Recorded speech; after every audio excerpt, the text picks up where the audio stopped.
Hello दोस्तों, आज की कहानी है रात की वेश्या भाग थर्ड।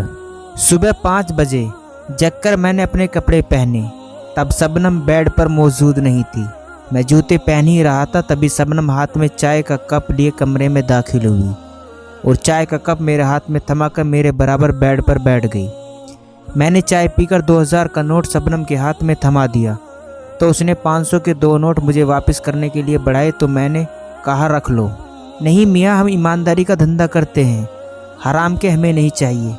मैंने 1000 वापस लेकर अपनी जेब में रखे। तब शबनम बोली, अपना नाम नहीं बताओगे? वैसे तो मुझे किसी का नाम पूछने की आदत नहीं है, मगर तुम्हारी आदतें और लोगों से कुछ अलग है, इसलिए तुम मुझे अच्छे लगे हो। रफ़ीक अहमद। इतना कहकर पुनः आने का वादा करके मैं वहाँ से चल दिया। 3 दिन बाद ही मैं पुनः शबनम से मिलने फातिमा बीवी के कोठे पर पहुँच गया। फातिमा बीवी की तेज निगाहों ने मुझे दूर से ही पहचान लिया। मुझे सोफे पर बिठाकर एक गिलास शरबत मेरे सामने टेबल पर रख दिया। फातिमा बीवी मेरे सामने सोफे पर बैठती हुई बोली, जनाब का मिजाज कैसा है? जी ठीक हूँ। अरे यह शरबत पिए, तुम्हारे लिए ही है। जी शुक्रिया, कहते हुए मैंने शरबत का गिलास उठा लिया।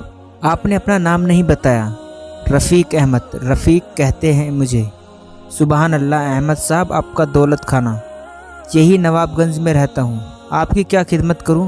मुशायरे देखेंगे? एक से एक नगीना भरा पड़ा है मेरे हरम में। ठुमके मार मार कर तुम्हारा मन रिझा लेंगी। आवाज़ तो माशाल्लाह जैसे खुदा ने गले में कोयल ही बैठा दी हो। जी मैं नाच गाने का शौकीन नहीं हूँ। अच्छा मैं समझ गई, आप जिस्म के कदरदान हैं, प्यास बुझाने आए हैं। एक फ़ोटो दिखाते हुए फातिमा बोली, यह देखो, ऐसी हसीन पूरे शहर में नहीं मिलेगी। मैंने फ़ोटो देखकर नाम में सर हिलाया तो फातिमा दूसरा फ़ोटो दिखाते हुए बोली, ऐसा गठीला बदन है, तुम्हारे जैसे नौजवान के लिए यही अच्छी रहेगी, चूस जाएगी तुम्हें भी। मैंने फ़ोटो देखते ही पुनः ना कह दिया तो फातिमा ने कई फ़ोटो मेरे सामने टेबल पर डालकर कहा, तुम्हारी जैसी पसंद हो अपने आप छांट लो। यहाँ सब खेल के माहिर हैं, पूरी रात मज़ा देंगी, तबीयत खुश कर देंगी, एक से एक छटी हुई हसीना है।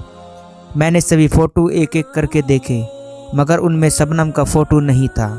मेरी निगाहें तो सिर्फ शबनम को ही खोज रही थी। मैंने कहा, इसमें नहीं है वो। शायद फातिमा भी अब तक समझ चुकी थी कि मैं किसे ढूंढ रहा हूँ, इसलिए उसने कई लड़कियों को एक साथ आवाज़ दी, अरे सितारा, अनीसा, रेहाना, नज़मा, सब इधर आना। एक एक कर फातिमा की हसीनाएँ आने लगी। मेरे सामने आकर खड़ी हो गई तो उनकी एक झलक देखकर मैंने कहा, मुझे तो शबनम चाहिए, इनमें से कोई नहीं। शबनम तो आज एक ग्राहक के साथ है, आज नहीं मिल पाएगी। इन्हीं में से किसी एक से काम चला लो। शबनम से कम नहीं है, किसी को भी छांट लो, शबनम की तरह ही भरपूर मज़ा मिलेगा। नहीं, मैं तो सिर्फ शबनम से मिलना ही आया था। आज शबनम खाली नहीं है तो फिर कभी आ जाऊँगा। ये कहकर मैं जैसे ही खड़ा हुआ फातिमा के चेहरे का रंग बदल गया। तुरंत ही संभल कर बोली, अरे अहमद साहब, ऐसी भी जल्दी क्या है? मेरे पास एक से एक खूबसूरत नायाब हसीनाएँ हैं, कम से कम एक बार देख तो लो। चल रही अनीसा, इधर अहमद साहब के पास आकर बैठ। अनीसा ने मेरे पास आकर सोफे पर बैठ गई, अपने ब्लाउज़ का हुक खोल दिया और अपने स्तन को हाथों में लेकर बोली, यह देखो, शबनम से कम नहीं है, छूकर देखो, दबा कर देख लो। शबनम जैसी कि नहीं, मगर मैंने नज़र उठाकर भी नहीं देखा तो सामने खड़ी नसरीन ने वहाँ खड़े खड़े अपने ब्लाउज़ ऊपर उठाकर कहा, ये चिकने बाबू, ऊपर का थोबड़ा सबका अलग होता है, पर नीचे का गोदाम तो सबका एक सा ही होता है। मेरे साथ चल, पूरी रात जन्नत की मौज दूंगी, खुदा की कसम मज़ा आ जाएगा। 2 दिन से रुकी पड़ी हूँ, बोल क्या इरादा है? मैंने नज़र उठाकर भी नहीं देखा, सर झुका ही कहा, मुझे तो शबनम ही चाहिए। तभी रिहाना बोल पड़ी, शबनम तो अपना ग्राहक के साथ लगी पड़ी है, तुझे कहाँ से मिल जाएगी? हमारा बारदाना भी शबनम से कम नहीं है, पर तेरे दिमाग में तो शबनम का ही भूत सवार है। तुझे तो अपना काम ही चलाना सबकी एक जैसी ही है, क्यों समय बर्बाद कर रहा है? मेरे साथ चल। मैं पुनः ना करके चलने के लिए खड़ा हुआ था, तभी फातिमा बीवी ने किसी मजेब खिलाड़ी की तरह अपनी तरकस का आखिरी तीर चला दिया। वह किसी भी कीमत पर मुझे खाली हाथ लौटने देना नहीं चाहती थी। बोली, अहमद साहब, आप हमारे मेहमान हैं, हमारे मेहमान कुएं से प्यासा ही लौट जाए, ऐसा नहीं होने देंगे। मेरे पास एक असली हीरा भी मौजूद है। बिल्कुल नहीं है, रात ही आई है। खुदा कसम, छूने तो दूर किसी ने नज़रों से भी नहीं देखा। आपसे ही उसकी नथ उतरवाऊंगी, जो दोगे वही रख लूँगी। तुम हमारे पुराने ग्राहक जो ठहरे, वरना कमरुद्दीन का नाम तो आपने सुना ही होगा। वही कमरुद्दीन जो मीट फैक्ट्री के मालिक हैं। मेरे कोटे पर 2 महीने पहले 51,000 में नथ उतार कर गए थे।